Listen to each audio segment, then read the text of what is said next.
Disebutkan dalam sebuah kisah yang sahih juga, Jabir radhiyallahu anhu pernah seorang sahabat Nabi yang mulia berkata, ketika orang-orang yang berhijrah ke Habasyah ke Ethiopia pulang ke Madinah dan menghadap baginda Nabi SAW ketika pembebasan kota Mekkah dari kekufuran, beliau pun bertanya kepada para sahabat itu, maukah kalian memberitahukan kepadaku, kata Nabi SAW, sesuatu apa yang paling menakjubkan bagi kalian yang pernah kalian lihat di Ethiopia sana atau di Habasyah? Beberapa pemuda di antara mereka menjawab, tentu wahai Rasulullah, suatu ketika kami sedang duduk-duduk di pinggir jalan, tiba-tiba lewat seorang perempuan yang sangat tua di antara mereka di penduduk negeri Habasyah ini yang membawa gentong air di atas kepalanya.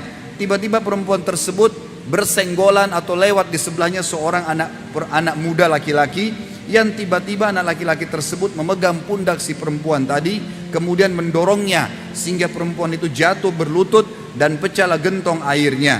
Sesudah bangkit, perempuan itu memandang si anak muda kemudian berkata, wahai pengkhianat, kelak kamu akan menyadari jika Allah telah meletakkan kursinya nanti di hari kiamat dan mengumpulkan manusia untuk menghakimi di antara mereka. Sejak awal dan akhir, semua manusia yang pertama dan akhir akan didatangkan, tangan-tangan dan kaki mereka akan berbicara, dan tidak ada sesuatu pun yang terzalimi, maka urusanku dan urusanmu akan selesai pada saat itu.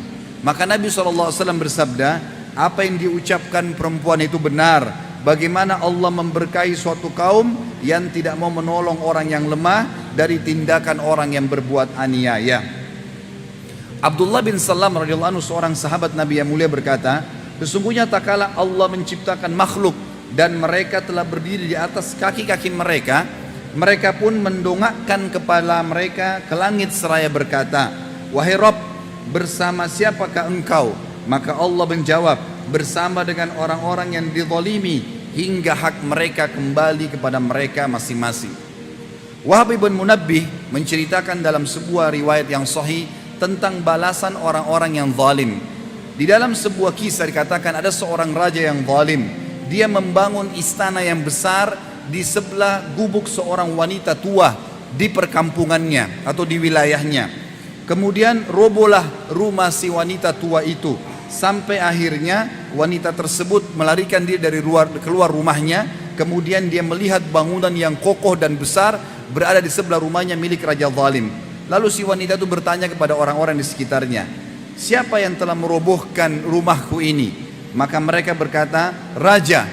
Lalu ia melihat ke arah rumah tersebut, lalu kemudian mendongakkan kepalanya ke langit sambil berkata, wahai Robku, wahai penciptaku, wahai pemilikku. Rob artinya pencipta, pemilik, pengawas, penyiap segala kebutuhan dan pemusnah. Wahai Robku, melihat kepalanya ke langit. Lalu dia mengatakan, jika aku tidak ada, di manakah engkau? Kemudian Allah memerintahkan kepada Jibril alaihissalam agar membalikkan istana tersebut, kemudian mematikan semua yang ada di dalamnya. Dan ini terjadi di masa-masa setelah Islam datang. Kemudian juga dikatakan seorang gubernur di wilayah Irak bernama Khalid bin Barmak. Orang ini berbuat zalim. Pada saat dia menjadi seorang pengusaha, dia berbuat zalim, selalu mengambil hak masyarakatnya. Maka yang terjadi, dia berkata pada saat dipenjarakan satu hari dengan anaknya yang mendukungnya, anaknya bertanya, wahai ayah di penjara, dulu kita mulia, duduk di sebuah singgasana yang mewah, kita makan dari makanan yang enak, kita didampingi dengan pelayan-pelayan yang banyak. Sekarang kenapa kita jadi terbelenggu seperti ini dan berada di penjara? Maka ayahnya berkata, wahai anakku, doa-doa orang yang terzalimi senantiasa bergema di malam hari, namun kita tidak menyadarinya dan Allah tidak lalai dari itu. Disebutkan dalam riwayat yang lain, Abu Umamah radhiyallahu anhu, sahabat Nabi yang mulia, berkata, akan didatangkan orang yang zalim pada hari kiamat kelak kalau dia tidak sempat minta maaf dan mengembalikan hak orang yang sedang dizaliminya, hingga ketika berada di atas sirat yang berada dibentangkan di atas neraka, maka di atas neraka jahanam ia bertemu dengan orang-orang yang pernah dizaliminya. Kemudian orang-orang tersebut menceritakan kepada Allah tentang kezaliman yang terjadi. Maka orang-orang yang dizalimi tadi kemudian mengambil semua pahala yang dimiliki orang tersebut tanpa tersisa sedikit pun, sampai semua hak orang yang terzalimi diberikan. Jika mereka sudah mendapatkan kebaikan, maka masih ada yang menuntut secara otomatis semua kejelekan-kejelekan orang yang masih menuntut akan ditimpahkan kepadanya sehingga dia akan dilemparkan ke dalam api neraka.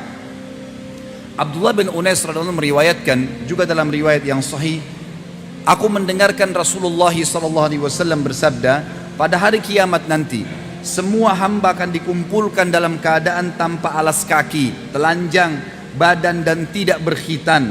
Lalu ada seruan menyeru dari malaikat yang diperintahkan oleh Allah yang dapat didengar oleh orang yang dekat dan orang yang jauh. Allah berfirman, aku adalah Maharaja yang maha membuat perhitungan. Tidak layak bagi seseorang dari penduduk surga untuk memasuki surga dan seseorang dari penduduk neraka untuk memasuki neraka bila masih ada padanya kezaliman yang belum terbalaskan, meski hanya tamparan, apalagi lebih daripada itu. Dan Rabb tidak akan menzalimi siapapun.